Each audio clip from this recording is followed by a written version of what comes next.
উপচে পড়া ভিড়ে দেখা দিয়েছে শয্যা সংকট। হাসপাতালের মেঝেতে জায়গা হয়েছে রোগীদের। দেশের সবচেয়ে বেশি ঝুঁকিতে আছে রাজশাহী অঞ্চল।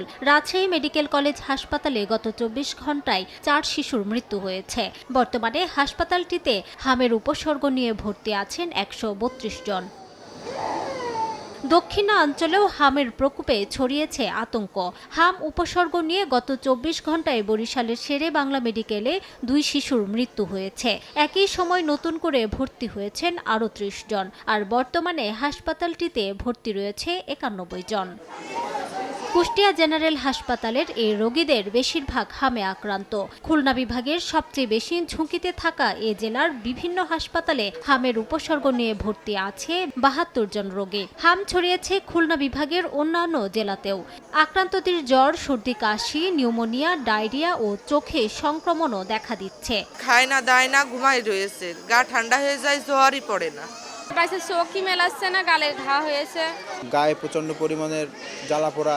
মারাত্মক অবস্থা খারাপ দেখে লাস্ট মরার মতো নিয়ে গেলে খুলনায় নিয়ে আসলাম। এদিকে হামের প্রাদুর্ভাবের জন্য জরুরি ভিত্তিতে বিভিন্ন উপজেলায় শুরু হয়েছে বিশেষ টিকাদান কর্মসূচি। এছাড়া চলতি মাসেই উপজেলা পর্যায়ে হামের নিয়মিত টিকা কর্মসূচি শুরু হবে বলে জানিয়েছে স্বাস্থ্য বিভাগ।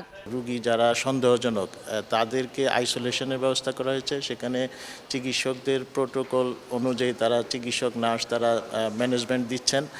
এবং এছাড়াও আমাদের সারা বিভাগে ভ্যাকসিন কার্যক্রম চলমান রয়েছে। এদিকে হাম প্রতিরোধে জনসচেতনতা বাড়াতে বাগেরহাটে লিফলেট বিতরণ ও মাইকিং করেছে জেলা ছাত্রদল।